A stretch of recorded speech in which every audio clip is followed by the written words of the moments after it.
네, 안녕하세요. 저는 쿠키 스튜디오에서 대표 PD를 맡고 있고요. 과학 커뮤니케이터로 사람들에게 과학을 재미있게 전달하는 일을 하고 있는 이효종이라고 합니다. 반갑습니다. 오늘 여러분께 드릴 강연의 주제는 별을 너무 보고 싶은데, 그리고 별 관측이 정말 재미있고 신기하다고 하는데 대체 어디서부터 시작해야 되나, 뭐부터 봐야 되나, 이런 것들을 모르는 분들을 위해서 준비한 강연입니다. 그래서 별을 어떻게 하면 좀 더 재미있게 볼 수 있을지, 별자리는 어떻게 찾을 수 있는지, 이런 것들에 대한 이야기를 준비를 했습니다. 저는 개인적으로 누가 저에게 사적으로 쿠키님은 취미가 무엇인가요? 라는 질문을 해주실 때 늘 1초도 망설이지 않고 바로 이야기를 하는 취미가 있습니다.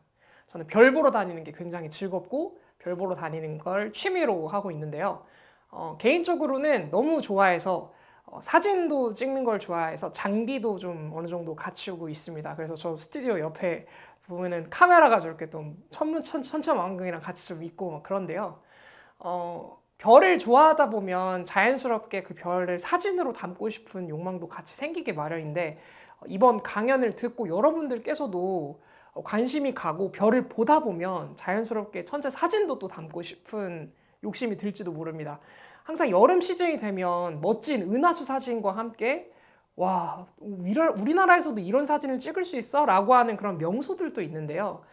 오늘 강연을 통해서 그런 명소들은 어떻게 찾을 수 있는 것이며 별은 어떻게 볼 수 있는 건지, 그리고 남들에게 나는 별 보러 다니는 게 취미입니다 랄 정도로 별에 어떻게 사랑에 빠질 수 있는지 뭐 이런 얘기들을 준비를 해봤습니다. 일단 그러기 위해서는 우리가 별에 대해서 호기심을 어떻게 가지게 되었는지부터 얘기를 하면 좋을 것 같은데요. 일단 저의 경우에는 어렸을 적의 영향이 굉장히 큽니다. 부모님께서 어떤 만화책 하나를 선물을 해주셨는데요. 그 만화책이 우준외라는 이름의 만화책이었습니다. 그래서 그 만화책 내용을 보면 뭐 여러 가지 얘기들이 나옵니다. 뭐 행성에 대한 얘기도 나오고요. 뭐 블랙홀에 대한 얘기도 당연히 나오고요. 외계인에 대한 얘기도 나옵니다. 심지어.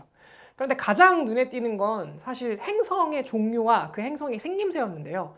목성이 가장 어렸을 때 좋아하는 천체 중에 하나였습니다. 그래서 목성을 보고 싶어서 어릴 적에 부모님에게 저 목성 좀 보고 싶은데 천문대 한번 가보면 안 될까요? 라고 해서 천문대를 갔었는데 그 천문대에서 정말 제 몸보다 더 큰 망원경을 통해서 목성을 실제로 본 경험을 한 이래로 정말 그 우주와 진짜 진득한 사랑에 빠지게 되었어요. 그래서 그 이후로 뭐 부모님한테 망원경 사주세요. 뭐 졸라서 20만 원짜리 좀 저가의 망원경을 가지고 이제 열심히 별을 찾아다니고 뭐 행성도 찾아다니고 이랬었는데요. 우리는 지금 도시라고 하는 광해가 굉장히 많은 이런 곳에서 살고 있기 때문에 하늘을 보면 떠 있는 게 거의 없습니다. 뭐 구름에 가려서 그런 것도 있겠지만 구름이 없는 하늘에서도 별이 뭐 잘 보이지 않아요. 정말 밝은 별 이외에는 잘 보이지 않는데 그것은 우리 배경에 정말 많은 빛들이 있어서 그런 것이거든요. 그런데 가끔씩 이따금씩 여행을 가게 되거나 아니면은 이런 도시랑 좀 멀어진 이렇게 좀 근교의 약간 외곽 지역을 가게 되면 정말 그 수놓는 하늘의 별빛, 그 엄청나게 많은 별들을 보면서 와, 세상에 별이 이렇게 많았어, 이렇게 감동할 때가 있어요. 근데 조금 생각을 해보면 우리 도시 문명이 이 빛으로 포화되게 된 지 얼마 되지 않았습니다. 불과 한 120년 정도밖에 안 됐습니다. 사실 전기 문명이라고 하는 것, 그러니까 우리 토마스 에디슨이 전구를 발명하고 그 이후에 교류가 발견되고 그 이후에 인간이 계속해서 이제 전기를 이제 빛으로 사용하는 문명이 도래하기 이전에는 빛을 사용하는 방법이 좀 한정적이었어요. 뭐 고래에 기름을 짜서 그거 가지고 불을 피워서 우리가 빛으로 사용하거나 뭐 이런 램프 형태로 우리가 빛을 계속 사용해 왔다가 전기로 이제 넘어가면서 도시가 이제 포화가 되기 시작했거든요, 빛으로. 그러니까 그 전까지는 도시에도 아무리 번창한 도시일지라도 하늘을 보면 굉장히 많은 별들이 쏟아져 내리는 그런 엄청나게 로맨틱한 밤하늘이 어디에서나 지구 어디에서나 펼쳐졌을 거란 말이죠. 근데 조금 생각해 보면 그렇게 아름다운 밤하늘을 보고서 이 과학자들이 이거를 연구의 대상으로 생각을 안 할 수가 없을 정도로 매우 아름다운 그런 밤하늘들이 어두운 곳에 가면 확인할 수 있는데요. 그럼 언제부터 이걸 우리가 과학의 대상으로 여겨서 이거를 좀 기록하고 연구를 해야겠다라고 생각을 했는가를 좀 살펴보면 우리가 서양 과학이 시작된 시기를 기원전 6세기의 탈레스 시기부터 우리가 얘기를 하거든요. 그때 비로소 우리가 과학이라고 명명할 수 있는 뭔가 사람들의 생각들이 시작되었다라고 얘기할 수 있는데, 이 별에 대한 연구는 그보다 훨씬 전에 시작되었습니다. 기원전 50년부터 기원전 7세기까지, 기원전 50세기죠. 기원전 50세기부터 기원전 7세기까지 그 당시에 이제 문명들을 우리가 오리엔트 문명이라고 얘기를 하는데요. 이때 이미 그 정치인들과 수많은 신학자들, 이런 사람들이 나라의 풍요를 점치기 위해서 이 별자리의 어떤 운행, 그리고 하늘의 변화, 이런 것들을 이용해서 기상현상을 예측한다던가 아니면 점을 보는 이런 것들을 실제로 이용을 했었고요. 그래서 그 당시에 있는 실제 그 기록들이 남아있는 것들이 있습니다.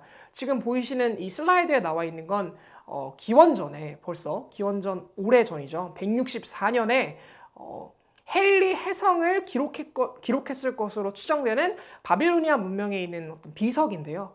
벌써 이것만 봐도 과거에 고대의 사람들이 얼마나 천체에 대해서 연구를 하고자 했고, 이걸 가지고 흥미를 가지고 여기서 일어나는 일들로 세상의 변화를 예측하려고 했는지를 살펴볼 수 있는 것이죠.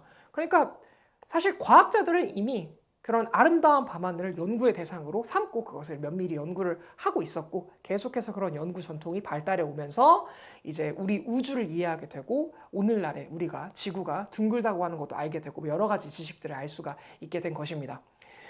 그런데 일단 우리는 그런 것들을 다 차치하고 밤하늘을 즐기고자 하는 사람들이 밤하늘을 어떻게 하면 즐길 수 있을까에 대해서만 우리가 좀 얘기를 해보면 좋을 것 같아요. 왜냐하면 우주는 너무나 많은 방대한 지식으로 이루어져 있기 때문에 주제를 많이 좁혀야 됩니다. 그래서 일단 우리가 가장 밝은 도시에서도 볼 수 있는 그런 천체를 먼저 이야기하면 좋을 것 같은데요. 저는 행성으로 천체 관측을 시작했으니까 여러분에게도 행성을 먼저 소개를 드리면 좋을 것 같아서 가장 먼저 소개해드리는 행성은 바로 금성입니다. 이 금성은 샛별 또는 개밥바라기 별이라고 부르는데요. 여기서 말하는 별이라고 하는 게, 우리가 행성은 별이 아니기 때문에 사실 금성은 별이 아니긴 합니다. 하지만 우리가 밤하늘에서 볼 수 있는 별들이랑 비교했을 때 금성이 더 밝아요. 왜냐면 금성은 우리와 가깝고 매우 가깝거든요. 지구와 그렇게 멀지 않습니다. 가깝고 우리가 볼 수 있는 겉보기로도 꽤나 큰 크기를 가지고 있기 때문에 밝은 별인데요. 밤하늘에 지금 슬라이드로 보여드리고 있는 여러분, 지금 이 사진을 보면 여기 지금 여러 가지 지금 배경에 사실 뿌옇게 은하수도 있고요. 그 주변에 별들이 굉장히 많은데 그 별들 중에 매우 독보적으로 밝은 뭔가 있습니다. 지금 보시면 여기 좀 화살표로 표현되어 있는 그 별같이 생긴 녀석이 바로 금성인데요. 이 금성이 사실 행성이잖아요. 제가 행성을 좋아했기 때문에 여러분께도 행성으로 먼저 소개를 드리면 좋을 것 같은데, 이 금성은 초저녁과 새벽 하늘에 볼 수 있는 가장 밝은 천체로 생각해 주시면 됩니다. 하늘을 봤는데 아직 해가 떨어지기도 전에 뭔가 별이 떠 있어요. 근데 별이 떠 있는데 그 별이 매우 밝아요. 밝은데 시간을 보니까 새벽이네, 혹은 초저녁이네 하면 그 별은 사실 별이 아니라 금성일 가능성이 높습니다. 여러분들이 한 15만 원에서 20만 원 정도 돈 주고 살 수 있는, 만약에 천체망원경을 구입할 여력이 있다면 그 천체망원경으로 그렇게 밝은 대상을 확대해서 보면 그 확대한 대상이 어떨 때는 초승달처럼 생겼을 때도 있고요. 어떨 때는 손톱 달처럼 생긴 그런 모습을 볼 수 있습니다. 이게 바로 금성의 매력입니다. 금성은 기본적으로 지구보다 안쪽에 있는 내행성이라는 특징이 있는데요. 그렇기 때문에 금성은 어두운 밤하늘에서는 볼 수 없고 초저녁과 새벽에만 볼 수 있는 아주 매력적인 천체입니다. 다음으로 이제 소개를 해드릴 행성들이 있습니다. 하나는 목성, 그리고 하나는 토성인데요. 일단 목성 하면 기본적으로 굉장히 큰 천체를 떠올리기 마련입니다. 우리 목성 하면 보통 이제 유치원, 초등학생 친구들이 가장 좋아하는 천체들 중에 하나이기도 해요. 목성은 띠가 있는 구조를 가지고 있고요. 행성 표면에 보면 크게 눈처럼 동그란 점을 가지고 있습니다. 이걸 우리가 대적점이라고 부르는데요. 이 목성이 또 천체망원경으로 봤을 때 가장 매력적인, 가장 큰 크기를 가지고 있는 겉보기 크기의 그런 행성 중에 하나이고요. 또 목성이 거의 금성처럼 동일한 수준으로 그것보다 살짝 어둡지만 굉장히 밝은 또 천체입니다.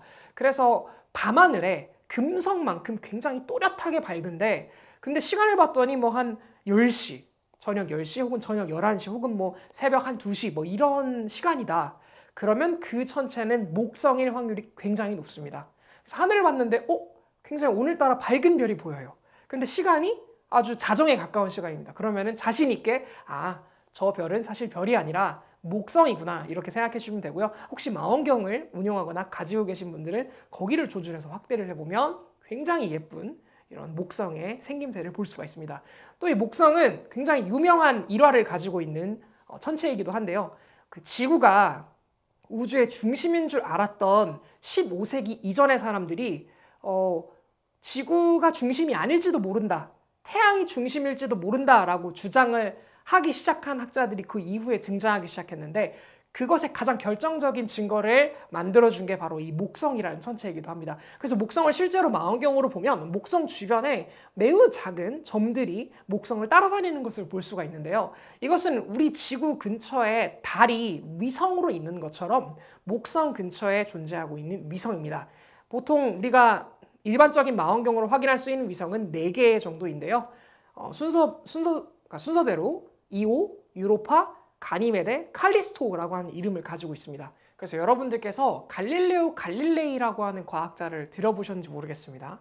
대표적으로 지동설이라고 해서 지구가 사실은 우주의 중심이 아니라 태양이 우주의 중심에 있고 지구가 태양 주변을 돈다라고 해서 법정까지 끌려갔던 사람이죠. 이 갈릴레오 갈릴레이가 망원경으로 또 유명한데요. 이 망원경을 어디를 조준해서 봤냐면 목성을 조준해서 봤습니다. 그래서 목성 주변에 있는 4개의 위성, 이오, 유로파, 가니메데, 칼리스토를 실제로 관측을 해서 기록을 했고요. 그 4개의 위성이 목성 주변을 돈다라고 하는 사실을 증거로 우주의 중심이 지구가 아닐 수도 있다. 봐라, 목성 주위에도 위성이 돌고 있지 않느냐. 그렇다면 우리 우주의 중심이 지구일 필요가 대체 무엇이냔 말이냐라고 이제 주장을 하면서 지동설의 근거를 이제 제출한 과학자로 유명하죠. 그래서 그 목성을 우리가 실제로 좀 볼 수가 있고요. 목성의 키포인트는 아무래도 저도 어렸을 때 굉장히 좋아했던 대적점이 아닐까 싶습니다. 그리고 또 하나의 아주 예쁜 고리 천체로 유명한 토성이 있죠. 그래서 이 토성 같은 경우에는 행성의 밀도가 물보다 낮아요. 그래서 만약에 토성을 우리가 임의로 물 위에 띄울 수 있다라고 하면, 물 위에 집어넣을 수 있다라고 하면 토성이 물 위에 뜰 수 있을 정도로 굉장히 밀도가 낮은 또 천체인데요. 사실 그런 여러 가지 토성의 특성보다는 망원경으로 토성을 봤을 때 지금 여러분 슬라이드에서 보실 수 있는 저런 아름다운 고리가 보인다는 것이 바로 토성의 가장 큰 매력이 아닐까 싶습니다. 고리를 자세하게 들여다보면 고리가 하나의 라인으로 연결되어 있는 게 아니라 중간이 2개의 고리로 떨어져 있는 그런 모습을 볼 수가 있어요. 더 성능이 좋다면 중간중간에 더 떨어져 있는 간격을 볼 수 있지만 옛날에 카신이라고 하는 과학자가 저 간격을 처음으로 망원경으로 발견했다고 해서 저 간격을 우리가 카시니 간극이라고 부르거든요. 그래서 토성을 볼 때는 저 카시니 간극을 확인하는 것이 또 하나의 매력일 수 있습니다. 아무래도 목성과 토성을 보려면은 배율이 높은 망원경을 우리가 사용해야 하니 천체 망원경을 보유할 수 있는 천문대에 가서 이 목성과 토성을 관측하면 아주 색다르고 놀라운 경험이 되지 않을까라는 생각을 해봅니다. 그리고 우리가 사실 행성에 대해서 계속 얘기를 하고 있고 밤하늘에 볼 수 있는 천체에 대해서 이야기를 하고 있는데요. 아무래도 도시에서는 이런 목성과 토성 그리고 뭐 화성 나아가서는 금성 같은 행성들을 볼 수가 있는 환경이 충분히 조성이 됩니다. 말씀드렸던 것처럼 행성은 태양계 안에 있기 때문에 비교적 지구와 굉장히 가까운 위치에 있어서 비록 스스로 빛을 내지 않는, 그러니까 별이 아님에도 불구하고 태양으로부터 반사되는 빛이 우리에게 충분히 밝게 들어오거든요. 그래서 행성을 먼저 찾는 방법을 배우면 제일 천문학에 그리고 하늘을 보는 밤하늘의 매력에 충분히 빠질 수 있는 좋은 방법이라고 생각이 드는데요. 행성뿐만이 아니라 지구 근처에 가끔씩 들러서 빼꼼 인사를 하고 사라지는 그런 천체들이 있습니다. 우리가 해성으로 알고 있는 그런 천체들인데요. 이 해성은 C2022, E3 이렇게 뭔가 연도가 붙고 그 뒤에 이름이 붙는 이런 장명을 하고 있어요. 그래서 그 연도는 그 해성이 발견된 연도를 말하는 것이고요. 뒤에 있는 건 이름을 말하는 것인데요. 이런 식으로 해성들은 대부분 이 태양계 바깥쪽에 있는 오르트 구름이라고 하는 곳에서 존재하고 있는 아주 작은 천체들을 말해요. 그래서 여기 있는 이 천체들이 주기적으로 우리 태양계를 돌아서 나가는 천체들을 주기해성 이렇게 부르고요. 이것을 비주기적으로, 그러니까 규칙적이지 않게 돌았다가 나가는 천체를 우리가 비주기해성 이렇게 부르는데, 지금 이 슬라이드에 보여드리는 C202E3는 비주기 해성 중에 하나입니다. 그래서 굉장히 지금 아름다운 자태를 보여주고 있죠. 보시면 두 개의 꼬리가 있는 것을 확인할 수 있어요. 혜성의 가장 결정적인 특징 중에 하나인데요. 꼬리가 하나는 밝은색, 하얀색 형태를 가지고 있고요. 하나는 푸른색으로 쫙 길게 뻗어 있는 모습을 볼 수가 있습니다. 푸른색으로 길게 뻗어 있는 저 혜성의 꼬리를 보니까 혜성의 궤적이 길게 뻗어 있는 저 꼬리 반대 방향으로 날아가고 있다라고 생각을 하기 쉽습니다. 왜냐하면 우리가 평소에 보는 로켓이나 아니면 비행기나 이런 것들을 보면 뒤로 추진하는 뭔가 엔진이 뿜어내는 어떤 흔적을 보고 쟤는 오른쪽에서 왼쪽으로 날아가고 있구나 이런 걸 우리가 생각해 볼 수 있잖아요. 하지만 혜성의 궤적은 저 꼬리의 어떤 생김새로 그 궤적을 추적하는 것이 아니고요. 꼬리는 태양으로부터 그 혜성이 어느 위치에 있는지, 그리고 태양으로부터 어느 방향에 있는지를 나타내 줍니다. 그래서 태양풍이 이 혜성에 도달을 하게 되면, 태양에서는 계속해서 우주 공간에 입자를 뿌리고 있거든요. 그래서 그 입자가 저렇게 혜성에 도달하게 되면 뒤쪽으로 아름다운 이온 꼬리가 만들어지는 것이고요. 그 입자들이 혜성을 공격을 합니다. 그래서 혜성이 실제로 물리적으로 조금씩 파괴되는데요. 그 파괴된 먼지가 바깥쪽으로 뿌려지는 것이 저 하얀색 꼬리가 되는 것입니다. 그래서 먼지 꼬리와 이온 꼬리로 되어 있는 이런 혜성의 특징들이 잘 나타나고 있고요. 그래서 망원경을 통해서 이 혜성을 우리가 또렷하게 볼 수가 있습니다. 그래서 역시나 이것도 천체 망원경을 운영하고 있는 천문대를 가서 혜성 시즌에 이것을 우리가 관람을 하면 굉장히 즐거운 경험이 될 수 있을 것 같습니다. 지금 여기 보이시는 이 화살표로 표시되어 있는 이것이 바로 C202E3의 본체가 되겠습니다. 얼마 전에 다녀왔어요, 사실. 그런데 저해성뿐만이 아니라 주기적으로 계속해서 천체에 관심이 많다면 인터넷을 통해서 주기적으로 방문하는 혜성들의 이름과 그 혜성을 볼 수 있는 시기가 공지되고 있으니까요. 그래서 확인해서 천체 망원경을 좀 구비를 하거나 아니면 천체 망원경을 운영하고 있는 천문 관측소에 가서 이런 경험들을, 색다른 경험들을 하면 굉장히 또 즐거운 경험이 되지 않을까 싶습니다. 그런데 여러분, 우리 은하 안에 별이 몇 개나 되는지 혹시 생각을 해보신 적 있으신가요? 우리 은하 안에는 무려 약 4천억 개의 별들이 있거든요. 근데 사실 놀라운 게 뭐냐면, 우리가 밤하늘을 쳐다봤을 때 별로 인지하는, 그러니까 스스로 빛나고 있는 점 같은 반짝이는 천체들, 행성을 제외한 모든 천체들은 다 이제 항성, 별, 자기가 빛을 내고 있는 별인데요. 이런 별들이 우리 은하에만 4천억 개가 되고 있어요. 근데 놀라운 사실은, 이거는 하늘에 관심이 많은 사람들도 일반인이라면 좀 모르는 지식 중에 하나인데요. 우리가 눈으로 볼 수 있는, 혹은 망원경으로 볼 수 있는 별의 형태를 가진 모든 천체들은 전부 다 우리 은하 안에 있는 천체들이에요. 그래서 기본적으로 별을 우리가 봤다라고 하는 건 우리 은하 안에 있는 별을 본 것이고요. 그래서 그런 별들은 대부분 우리 눈으로 확인할 수 있는 별들은 밝은 별들이기 때문에 이름들이 다 있어요. 그래서 그런 별들의 이름들을 또 아는 재미가 있습니다. 그래서 별들을 우리가 하나하나 알아가는 재미를 느끼기 위해서는 사실 별들이 그냥 하늘에 툭 찍혀 있으면은 그게 어떤 별인지 대체 알기가 어렵습니다. 그래서 별들을 지도 형태로 우리가 만들어요. 그래서 그걸 우리가 별자리라고 부르는데요. 이런 별자리들을 하나하나 알아가는 것도 천체 관측에 굉장히 큰 묘미가 아닐까 싶습니다. 그래서 아까 전에 말씀드렸던 사실 그 혜성 있잖아요. 이런 혜성을 연구하기 위해서는 하늘에 무수하게 뿌려져 있는 별들과 혜성을 구별할 줄 알아야 돼요. 그런데 하늘에 뿌려져 있는 거는 별들만 있는 게 아닙니다. 우리 은하 안에는 그 별들이 탄생하기 전에 그 별들을 구성하는 수소가스 혹은 뭐 헬륨가스 같은 우주 탄생 초기에 있는 물질들이 구름처럼 떠다니고 있는 그런 지역들이 있습니다. 그래서 그것이 구름처럼 떠다닌다고 하는데 별의 구름이라고 해서 우리가 그것을 성운이라고 부르는데요. 지금 여러분 슬라이드로 보시면 오른쪽에 보면 뭔가 저기에 지금 중앙 쪽에 밝은 구름 같은 그런 형태를 가진 무언가가 있는데요. 저런 것들을 우리가 성운이라고 부릅니다.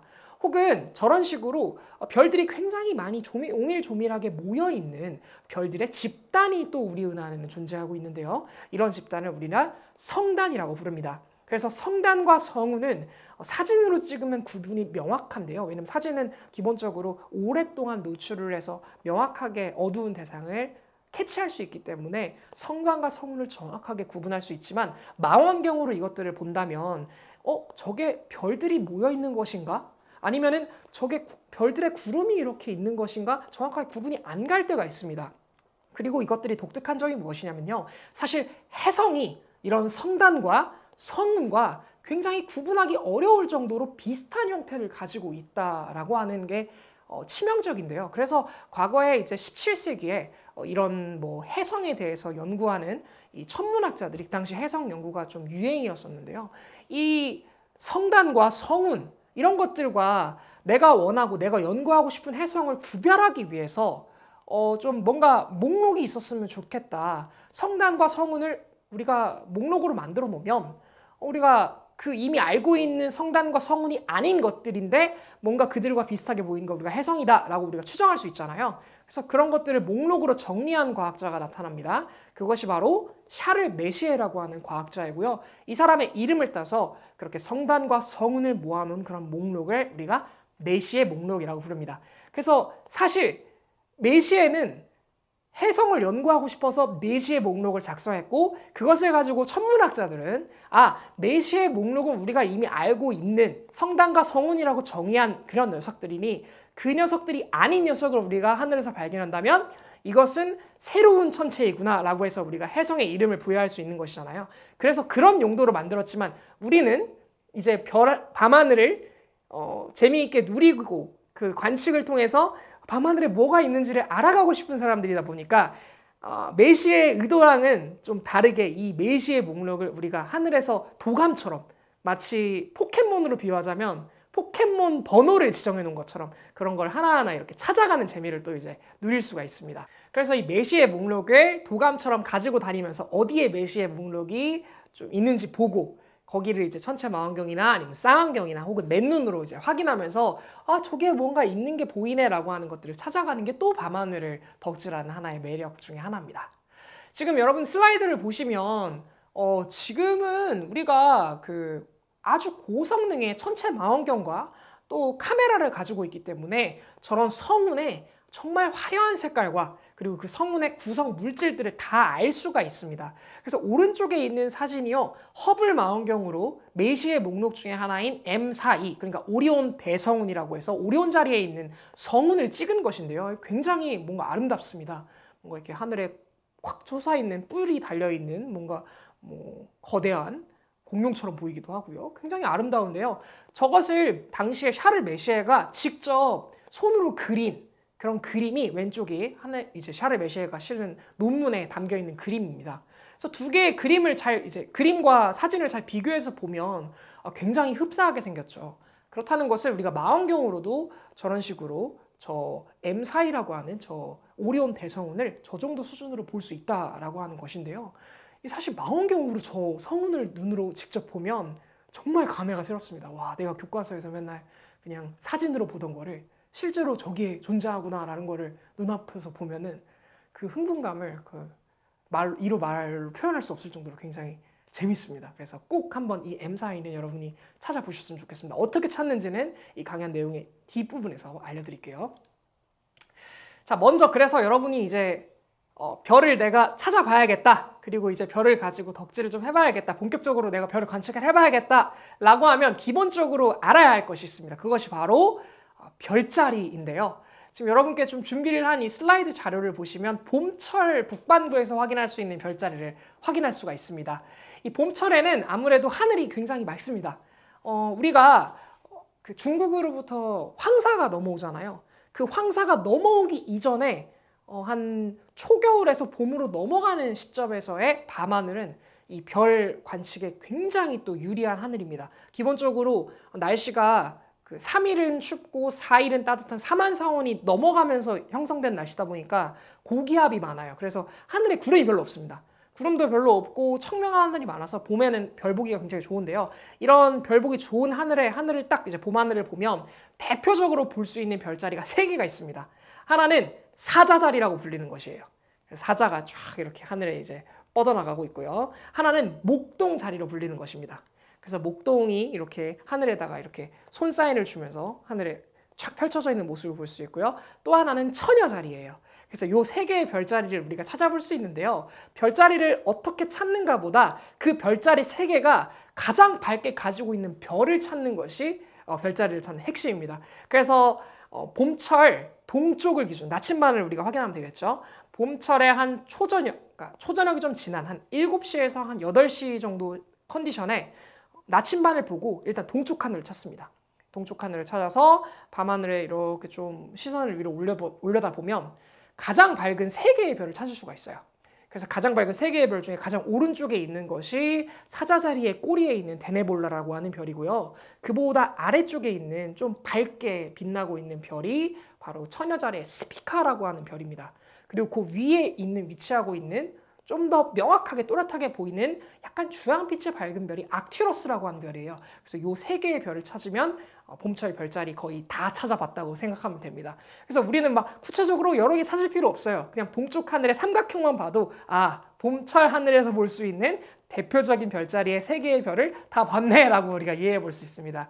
그래서 그 세 개의 별을 기준으로 구체적으로 사자자리는 어떻게 볼 수 있을 것인가, 그리고 처녀자리는 어떻게 볼까, 그리고 목동자리는 어떻게 볼까는 이제 인쇄를 해가는 거죠. 그래서 사자자리의 꼬리에 있는 데네볼라를 기준으로 하늘에 쫙 사자가 앞쪽으로 이제 열심히 다리를 뻗고 날아가는 모습을 확인할 수 있거든요. 그래서 대조해 보면서 하늘을 보면 충분히 여러분이 찾을 수 있을 거라 생각하고요. 마찬가지로 스피카를 기준으로 처녀자리, 그리고 마찬가지로 악튜러스를 기준으로 목동자리를 찾아볼 수 있습니다.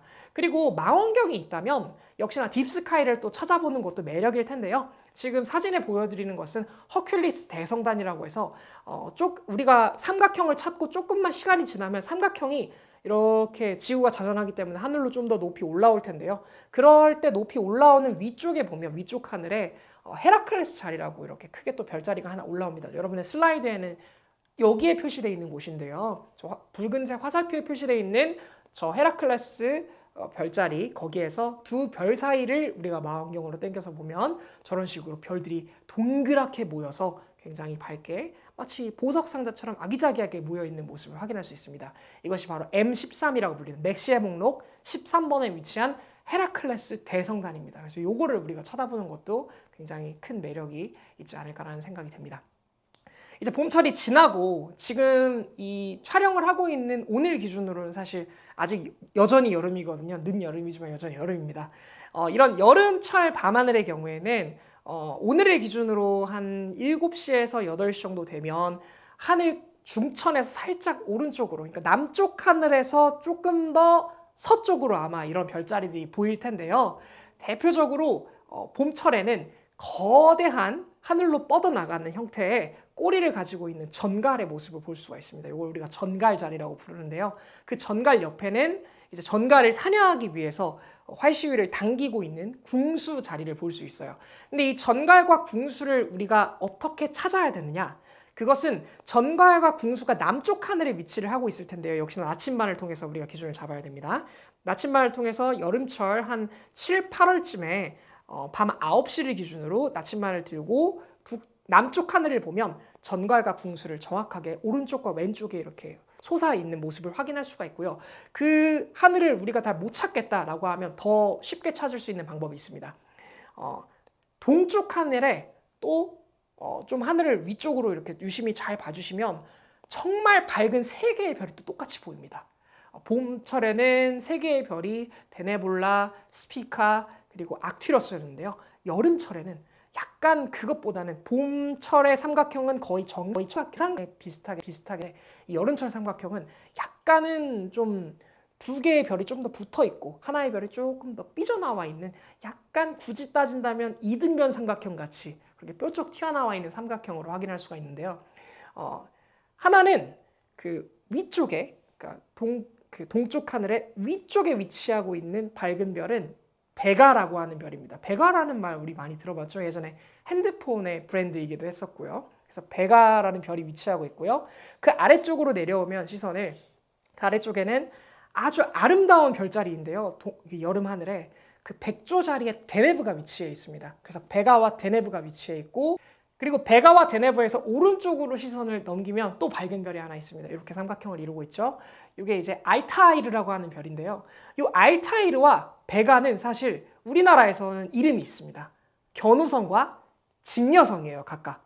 그래서 알타이르인 견우성과 베가인 직녀성 사이를 우리가 오작교로 이어져 있다라고 얘기하잖아요. 그래서 7월 7석의 하늘에 견우와 직녀가 만난다 이런 얘기를 하죠. 전래동화에서. 그게 정확하게 구현이 됩니다. 여름 밤하늘에서는. 그래서 알타이르인 견우성과 베가인 직녀성 사이로 어두운 밤하늘에, 여름철에 어두운 밤하늘의 조건을 달성하기가 매우 힘듭니다. 왜냐하면 장마전선의 영향을 받고 태풍의 영향을 받기 때문에 좀처럼 맑은 하늘이 없어요. 하지만 언젠가 우연히 맑은 하늘이 구현이 됐다면 충분히 어두운 하늘에서 이제 하늘을 보잖아요. 그러면은 견우성과 직녀성 사이에 은하수가 흐릅니다. 쫙 멋진 은하수가 흐르고요. 그 은하수를 따라서 백조의 데네브가 딱 위치를 하고 있어요. 그래서 이 백조 자리를 우리가 이제 그림으로 확인을 해보고, 마찬가지로 견우성을 중심으로 한 독수리 자리를 그림으로 확인을 해보고, 그리고 직녀성을 중심으로 해서 검은고 자리가 위치하고 있습니다. 그래서 그 검은고 자리를 우리가 이렇게 그림으로 그린 다음에 하늘을 이제 보는 거죠. 그래서 베가 위치, 그리고 데네브의 위치, 그리고 알타일의 위치, 이렇게 세 개를 우리가 위치를 잡으면 그 위치를 기준으로 해서 또 별자리를 그릴 수가 있거든요. 충분히 누구나 다 그릴 수 있습니다. 그렇게 해서 우리가 아까 말씀드렸던 알타이르의 그 독수리 자리, 그리고 데네브의 백조 자리, 그리고 베가의 그 검은고 자리를 확인할 수 있고요. 이 세 개를 확인했잖아요. 그럼 세 개를 확인한 그 자리 그대로 오른쪽으로 시선을 돌려서 남쪽 하늘을 보게 되면 굉장히 거대한, 이렇게 마치 낚싯바늘처럼 하늘에 이렇게 U자를 그리면서 굉장히 거대한 구조를 볼 수가 있어요. 그 거대한 구조가 바로 전갈의 몸통이고요. 그 몸통 앞쪽으로 별들이 촥 호형으로 퍼져 있는데요. 이게 바로 전갈자리예요. 그래서 그 전갈자리 왼쪽으로 그 전갈을 겨냥하고 있는 마치 주전자처럼 생긴 별자리가 있습니다. 이게 바로 궁수자리예요. 그래서 궁수와 전갈을 찾았으면은 보통 이제 은하수 맛집이라고 해서 은하수를 찍으려고 하는 사람들이 이 은하수가 대체 어디 있어? 은하수가 어디 있는지 모르겠어 해가지고 계속 헤매고 그러다가 이제 은하수를 못 찍거나 이런 경우가 많거든요. 근데 전갈과 궁수를 찾았으면은 두말할 거 없이 은하수가 눈에 보이지 않아도 저 전갈과 궁수 중간에 어딘가에 있겠구나라고 생각하고 거기를 조준해서 이제 사진을 찍으면, 장노출로 사진을 찍으면 은하수 인생샷을 찍을 수 있습니다. 이 역시나 여름철 하늘에도 당연히 성운을 확인할 수가 있습니다. 지금 슬라이드에 보이시는 이 동그란 뭔가 구름같이 생긴 또 예쁜 뭔가가 보이죠. 저거는 라군 성운이라고 부르고 있고요. 우리나라 말로는 석호 성운 이렇게 부르고 있습니다. 그래서 호수 같은 그런 아름다운 모습을 하고 있잖아요. 이게 바로 궁수 자리와 전갈 자리의 중심 어딘가에 위치하고 있어서 여기를 망원경으로 보면 저 석호 성운의 모습을 우리가 맨눈으로 직접 확인할 수가 있어요. 그래서 야, 석호 성운이 저렇게 생겼구나라고 하는 거를 그 망원경을 통해서도 볼 수 있지만 또 맨눈으로도 저기 뭔가 뿌연 먼지 같은 게 찍혀 있는 것 같은데 라고 생각하는 그 부분이 바로 석호 성운이거든요. 그래서 제가 안 그래도 우주 사진을 찍는 걸 좋아해서 이렇게 은하수 사진을 또 촬영을 한 게 있습니다.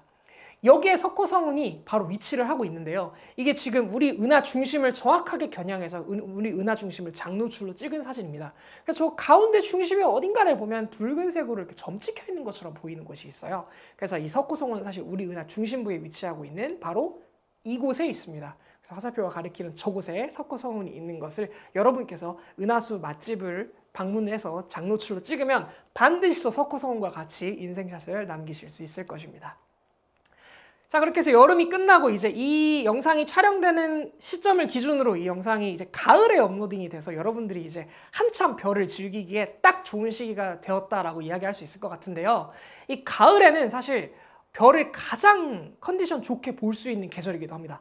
사실 정말 별을 정말 사랑하는 사람들은 한겨울에 별 보는 걸 굉장히 좋아합니다. 왜냐면 추우면 추울수록 대기가 안정적으로 온도가 떨어지기 때문에 온도가 떨어지면 대기가 이제 유동하는, 그러니까 대기가 출렁이는 것이 거의 없어져요. 그러다 보니까 별들이 굉장히 또렷하게 보입니다. 그리고 겨울철이 되면은 성운들이 많이 모이기 때문에 별 사진을 찍고 싶어 하는 사람들은 또 이게 성운을 또 사진으로 찍는 게 굉장히 로망이거든요. 그래서 한겨울에 보통을 보는데 우리 같은 입문을 하고 싶은 사람들은 한겨울에 별을 보러 가기가 무섭습니다. 왜냐면 기본적으로 영하 20도가 넘어요. 보통 이제 별 보러 어디를 많이 가냐면 철원을 가거나 아니면 화천을 가거나 아니면 인제 이런 강원도의 북쪽의 어느 곳을 가게 됩니다. 왜냐면 그곳이 도시랑 멀기 때문에 어두워서 그런 것인데요. 그리고 별을 보기에 좋은 곳은 고도가 높이 있는 곳이 좋습니다. 그 대기가 흔들리지 않아야 되는 같은 이유선상에서인데요. 높은 곳으로 올라갈수록 대기가 흔들릴 확률이 적어지기 때문에 높은 곳에 가려고 하는 경향이 있습니다. 그래서 보통 한겨울이 제일 좋지만 가을이 그럼에도 좋은 이유는 가을은 일단 춥지 않고요. 첫 번째는. 그리고 두 번째는 굉장히 이게 여름에 이 비도 많이 오고 태풍이 공기를 한번 쑥 훑어 지나가기 때문에 상대적으로 청명한 하늘의 조건이 굉장히 많은 게 가을입니다. 그리고 가을에는 또 보석 같은 별자리들이 많아요. 그래서 이제 가을에는 입문자들을 위해서 가장 좋은 계절이기도 하면서 이제 여름철 내내 구름 때문에 별 보지 못한 이 별을 사랑하는 사람들의 별 사랑하는 사람들이 가장 간절하게 기다리고 있는 그런 계절이기도 한데요. 그래서 저도 좀 기다리고 있고요. 이 가을철 하늘에 이제 별자리를 소개를 해드리지 않을 수가 없을 것 같아요. 일단 가을을 기준으로는 또 나침반을 꺼내야 됩니다. 나침반을 꺼내서 동쪽 하늘을 보시고요. 9시를 기준으로 한번 얘기를 해보겠습니다. 9시를 기준으로 동쪽 하늘을 보게 되면 거대한 사각형이 동쪽 하늘에서 떠오르는 것이 보일 것입니다. 이 거대한 사각형은 바로 페가수스 자리의 별들인데요. 좌측 상단을 기준으로 알파레츠로 시작해서 거대한 사각형을 만드는 걸 볼 수가 있습니다. 그래서 이거는 사각형을 어떻게 찾아야 되는데요? 라고 할 거 없이 그냥 가을 하늘을 동쪽의 하늘을 보면 그냥 사각형이 있습니다. 아주 거대하게. 그래서 그 사각형을 기준으로 이제 별을 탐험하기 시작하면 좋을 것 같은데요. 이 사각형을 기준으로 오른쪽 아래에 있는 별이 이제 페가수스의 머리를 가지고 있고요. 그 앞쪽 위쪽으로 다리가 이렇게 쫙 펼쳐지면서 하늘로 거꾸로 뒤집혀진 말이 쫙 올라가는 모습을 우리가 확인할 수 있습니다. 그래서 사실 가을철에는 이 대사각형만 봐도 아, 내가 좀 그래도 하늘을 봤구나 라고 생각할 수 있는데요. 조금 더 보고 싶은 분들은 이 알파레츠를 기준으로 왼쪽으로 시선을 돌리면은 별이 하나, 둘, 셋 이렇게 연속으로 주르륵 이렇게 배치되어 있는 밝은 별들이 있습니다. 그래서 그 별들을 쭉 따라가다가 두 번째 밝은 별, 그 별에서 위쪽으로 또 이렇게 쫓아가면은 또 하나, 둘 이렇게 별이 있습니다. 그래서 왼쪽으로 하나, 둘, 그 다음에 위쪽으로 하나, 둘 이렇게 가면요. 그 두 번째 별 근처에 만약에 어두운 하늘이잖아요. 그러면 뭔가 별먼지 같은 게 이렇게 뿌옇게 이렇게 보이거든요. 눈으로. 그게 우리가 늘 우리의 인류의 개념들을 정말 많이 가지고 있는 그 안드로메다 은하가 바로 거기에 위치하고 있습니다. 그 별자리가 안드로메다 자리거든요. 그래서 안드로메다 자리에서 우리가 볼 수 있는 은하라고 해서 안드로메다 은하, 이것도 역시나 메시의 목록이고요. 메시의 목록 31번에 존재하고 있고요. 이 안드로메다는 참 할 얘기가 많습니다. 일단 우리 은하 외부에 있는 외계 은하 중에서 우리 은하와 가장 가까운 은하로 알려져 있고요. 여기서 말하는 가장 가까운 은하라고 하는 것은 우리가 남반구를 가면, 남반구 갈 기회가 뭐 종종 있겠죠, 살다 보면. 남반구를 가면 북반구에서 볼 수 있는 별들과는 좀 다른 별들을 볼 수가 있어요. 그래서 남반구를 가면 어두운 하늘에 굉장히 뿌옇고 거대한 두 개의 천체를 볼 수가 있어요. 하나는 소마젤란 은하라고 하고 하나는 대마젤란 은하라고 해요. 이거는 우리 지구가 달을 위성으로 갖고 있는 것처럼 우리 은하도요, 위성을 갖고 있어요. 우리 은하 중심을 도는 위성 은하가 있거든요. 그래서 그 위성 은하를 제외하고 가장 외부 은하 중에 가까운 은하가 바로 안드로메다입니다. 하지만 이게 가장 가깝다고 해서 이제 무시를 할 수 없는 거리에 위치하고 있는데요. 약 240만 광년이 떨어져 있거든요. 그러니까 빛의 속도가 우리가 1초에 30만 킬로미터를 간다고 하잖아요. 2992458m/s의 속도로 움직이고 있는데 안드로메다부터 우리 지구까지의 거리가 240만 광년이라는 것은 그렇게 빠른 빛의 속도로 240만 년 동안 가야 도달할 수 있는 먼 거리에 위치하고 있다라고 하는 것이거든요. 역시나 안드로메다 은하도 우리 은하처럼 별들이 굉장히 많을 것으로 이제 추정하고 있어요. 그래서 우리가 지구에서 안드로메다 은하를 보면 뿌옇게 이렇게 먼지처럼 보이지만 사실 그 먼지가 전부 다 별들이고요.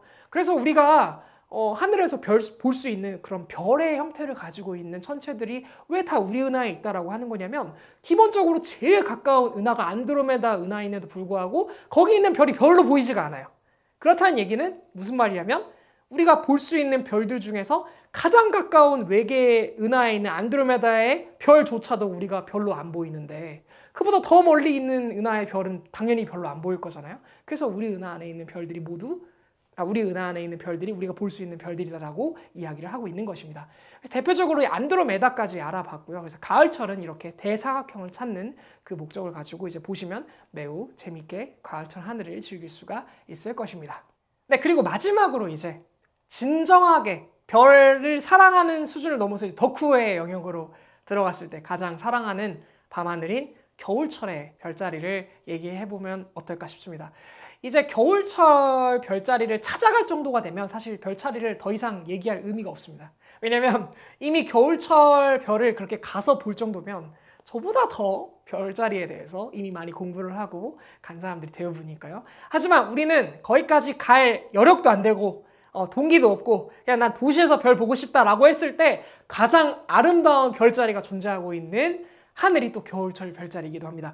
우리 겨울 하늘에 그 딱 하늘을 봤는데 저기에 땡땡땡 하고 3개의 별이 이렇게 연속으로 다라락 붙어 있고 거기에 뭔가 이렇게 별자리가 있는 것 같은데 라고 하는 그런 별자리를 살면서 한 번쯤은 누구나 봤을 거라고 생각해요.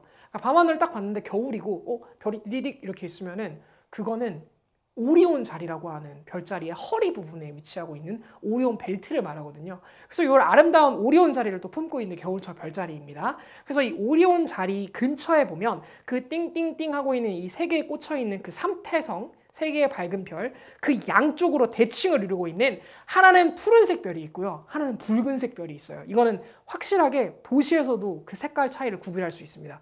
계속 쳐다보고 있으면 그래서 눈이 암적응을 하잖아요. 그러면 별의 색깔의 차이가 분명하게 보이거든요. 여기서 빨간색 별은 베텔기우스라고 하는 별이고요. 파란색 별은 리겔이라고 하는 별입니다. 그래서 그 2개의 별이 오리온 자리에서 가장 밝은 또 이게 2개의 별이라고 우리가 할 수가 있고요. 그 베텔기우스를 찾았으면은 그 베텔기우스가 만약에 우리가 여기서도 한번 얘기를 해봐야 될 것 같은데 여기서 만약에 베텔기우스를 우리가 남쪽에서 찾았으면 남쪽 하늘을 봐서 베텔기우스가 있다 라고 찾았으면은 그 시선을 따라서 그대로 시선을 아래로 내리잖아요. 아래로 쭉 내리면은 굉장히 진짜 거의 금성 수준으로 밝은 별이 있어요. 요 별이 바로 시리우스라는 별입니다. 이 겨울철 별은 우리가 좀 이름이 유명하죠. 그만큼 겨울철은 또 또렷하게 밝은 별들이 많은 또 계절이기도 합니다. 그래서 그 시리우스는 사실 큰 개 자리라고 해서 거대한 개를 또 품고 있어요. 하지만 이 시리우스를 이루고 있는 별들이 좀 어두운 편이에요. 그래서 시리우스를 이루고 있는 큰 개 자리는 어두운 하늘에서 그 모습을 우리가 분명하게 확인할 수 있습니다. 그 우리가 해리포터와 아즈카반의 죄수에서 그 해리의 삼촌으로 나오는 인물이 시리우스 블랙이잖아요. 그 시리우스 블랙이 개로 변신하는 능력을 가지고 있잖아요. 그래서 이 시리우스라고 하는 게 그 큰 개 자리를 머금고 있어서 그 시리우스 블랙이라고 하는 이름이 거기에서 좀 이렇게 따온 것이 아닌가라고 저는 개인적으로 생각을 하고 있습니다. 그리고 이렇게 외우면 또 시리우스에 대해서 분명하게 외울 수가 있어요. 그리고 시리우스와 베텔기우스를 그러니까 오른쪽 사이드로 두고 왼쪽을 쳐다보면 별 하나가 또 있습니다. 띵 하고 찍혀 있어요. 근데 그 별 옆에 바로 또 작은 별 하나가 또 띵 하고 찍혀 있습니다. 그 2개의 별을 잇는 요 그냥 짝대기 하나 찍 긋는 그게 하나의 별자리예요. 그게 작은 개 자리라고 불리고요. 그 작은 개 자리의 밝은 별을 우리가 프로키온이라고 부릅니다. 그래서 베텔기우스로 시작해서 시리우스의 그 큰 개 자리, 그리고 쭉 따라와서 프로키온의 요 작은 개 자리, 그리고 아까 베텔기우스는 오리온 자리라고 했죠. 이렇게 오리온 자리와 그 큰 개 자리, 작은 개 자리가 만드는 이 삼각형도 비교적 정삼각형의 모습을 띠고 있는데요. 이 삼각형은 우리가 겨울철 삼각형이라고 부르고요. 요 정도만 알고 있어도 참 그 하늘 보는 게 그 뭐 대단한 거라고 정말 재밌습니다. 일단 그 오리온 자리를 발견했다면 오리온 자리의 삼태성 우리가 얘기했잖아요. 그 삼태성에서 리겔 쪽 있죠. 붉은 쪽 말고 베텔기우스 쪽 말고 리겔 쪽. 그 리겔 쪽 삼태성에 리겔과 반대쪽 측에서 조금만 아래쪽으로 이렇게 시선을 내리다 보면은 충분히 어두운 하늘에서는 뭔가 뿌연 먼지 같은 게 존재를 합니다. 이 오리온의 무릎 쪽에 위치하고 있다고 보통은 이야기를 하는데요. 바로 이 위치입니다. 지금 슬라이드에서 보이는 화살표의 그 위치인데요. 저기에 바로 아까 전에 샤를 메시에가 망원경으로 관측해서 그림을 그렸던 M42 오리온 대성운이 위치하고 있습니다. 이 오리온 대성운이 북반구에서 볼 수 있는 성운 중에 가장 밝은 성운이라서요. 망원경으로 이 오리온 대성운을 보면 와, 하늘에 이런 게 있었다고? 이런 생각이 들 정도로 좀 황홀한 느낌이 듭니다. 행성을 보는 것과 또 다른 매력을 또 볼 수가 있거든요. 저는 개인적으로 이 오리온 대성운을 이제 관측하는 것으로서 이 하늘에 본격적인 덕질을 했다고 해도 과언이 아닐 정도로 아름다운 천체니까요. 여러분께서 하늘을 꼭 망원경으로 보실 기회가 생긴다면 이 오리온 대성운만큼은 꼭 보셨으면 좋겠다라는 생각을 하고 있습니다. 우리는 지금 다들 알고 계시겠지만 허블 망원경이나 제임스 웹을 통해서 정말 많은 천체 물리학이나 천체학에 대해서, 그러니까 천문학에 대해서 계속해서 연구를 하고 있고 우리의 우주의 지경을 확장해 나가고 있고 여러 가지 과학적인 연구들을 해 나가고 있습니다. 그러다 보니까 너무 자연스럽게 우주 사진을 보면은 막 엄청나게 화려한 사진들이 많습니다. 은하가 막 퍼져가는 사진뿐만 아니라 은하가 한쪽 은하에 흡수된 사진도 보고요. 또 뭐 저 멀리 있어서 무슨 뭐 한 1.3억 년 전에 도달한 빛의 은하도 보고요. 뭐 이런 엄청난 은하들을 많이 보고 또 이렇게 우리가 과학적으로 연구를 하고 있는데요. 그럼에도 불구하고 지금 제가 슬라이드로 준비한 이 사진은 제임스 웹의 사진인데요. 이게 참 독특한 것이 제임스 웹의 사진의 오른쪽 아래 어딘가를 보면은 저렇게 물음표로 생겨있는 은하도 우리가 찍혀서 저게 이제 굉장히 또 인터넷에서 사실 이슈가 돼가지고 밈이 됐고 그런 모습들을 보이고 있는데요. 이런 고급스러운 사진을 볼 수 있음에도 불구하고 왜 천문학을, 왜 밤하늘의 별을 보는 거를 여전히 좋아하는, 자기 장비를 가지고 그 극한 환경에 가서 그 하늘을 보는 거를 여전히 좋아하는 사람들이 있는 것인가 라고 저한테 물으신다면, 그리고 저도 직접 그런 장비들을 가지고 이제 밤하늘을 보러 가거든요. 왜 그런 게 좋냐고 물으신다면, 단 한 번만 보면, 그런 어두운 하늘에서 단 한 번이라도 이런 서운과 성단 그리고 행성들을 한 번이라도 보는 경험을 한다면 그게 왜 의미가 있는지를 그냥 직관적으로 알 수가 있습니다. 뭐 거기에는 여러 가지 의미들이 있을 수가 있어요. 뭐 수십만 광년 전에 우리 지구로 도착을 해서 그 별이 가지고 있는 빛은 우리가 과거를 보고 있는 것입니다. 또 이게 굉장히 뭐 수소 가스로 이루어져 있어서 뭐 거기에는 어떤 의미가 있는 것입니다. 이런 모든 지식들을 다 차치하고 그냥 우리가 해외여행을 가는 게 아름다워서라고 느끼듯 그냥 밤하늘 여행하는 게 아름다워서라고 느낄 정도로 아주 아름답고 보석 같은 하늘의 천체들이 굉장히 많이 있거든요. 보통 이제 그런 천체들을 입문하는 것이 아까 얘기했던 샤를 메시에가 제시한 메시의 목록을 탐방하는 것으로서 이제 입문을 하게 되는데요. 저도 물론 그랬고요. 그래서 그런 기회가 있다면 꼭 밤하늘을 여력이 된다면 한 4만 원 정도의 쌍안경만으로도 그런 메시의 천체들을 우리가 하나하나 찾아갈 수 있거든요. 그런 기회를 가져보는 게 어떨까라는 생각이 듭니다. 그리고 그런 기회는 별자리로부터 시작하고, 별자리는 아까 전에 저희가 봄, 여름, 가을, 겨울에 있는 대표적인 우리가 별자리를 찾는 별들에 대해서 이야기를 했잖아요. 그 별들을 찾는 것으로 밤하늘을 입문한다면 꼭 재밌게 즐길 수 있을 거라는 생각이 듭니다. 사실 마지막으로 이 강연을 끝내기에 앞서서 우리 늘 말하는 은하수 촬영, 은하수 맛집이라고 하는 곳에 가서 뭐 여러 인물들이 좀 이렇게 인생샷을 남기는 그 은하 있잖아요. 그 은하수 있잖아요. 근데 사실 그 은하수가 우리 은하의 단면이라는 사실은 은하수 맛집을 자주 이렇게 다니는 사람도 가끔은 모를 수가 있어요. 우리 은하의 단면을 우리가 늘 사진으로 이렇게 담고 있었는데 그 우리 은하에 있는 우리 은하의 그런 어떤 아름다운 은하수뿐만이 아니라 우리 은하 안에는 여러 가지 보석 같은 천체들이 아까 소개했던 것처럼 굉장히 많이 존재하고 있거든요. 이런 천체들을 하나하나 찾아가는 재미, 그리고 밤하늘을 별자리를 찾아가면서 그 사이에 있는 존재들을 찾아가는 재미를 여러분이 느끼신다면 새로운 세계에 여러분이 눈을 뜨시고 좀 재미있게 이거 취미로 즐길 수 있는 그런 즐거운 취미가 될 수 있지 않을까라는 생각에 이런 강연을 준비를 해봤습니다. 아무래도 저도 별을 동경하고 이런 밤하늘을 사랑하기 이전에는 그 하늘에 뭐가 있는지를 전혀 알지 못했다가 나중에 이제 그걸 알고 굉장히 행복하고 또 그냥 뭔가 의미를 부여하지 않고도 평화로워지는 그런 경험들을 많이 했거든요. 그래서 이 강연을 통해서 그런 경험을 공감할 수 있는 분들이 뭐 엄청 모든 사람이 다 그럴 수 있어요 라고 말하는 거는 당연히 아니겠지만 몇몇 분들이라도 그런 밤하늘을 통해서 위로를 받고 또 그 예쁜 밤하늘의 하나하나의 대상을 따라가서 이렇게 찾아보는 것을 스트레스도 날리고 그렇게 재미있는 대상들을 찾는 재미도 느끼고 이러면서 밤하늘을 오롯이 사랑할 수 있는 그런 시간을 가질 수 있으면 좋겠습니다. 여기까지 강연 준비 마무리했고요. 저는 과학 커뮤니케이터 이효정이었습니다. 감사합니다.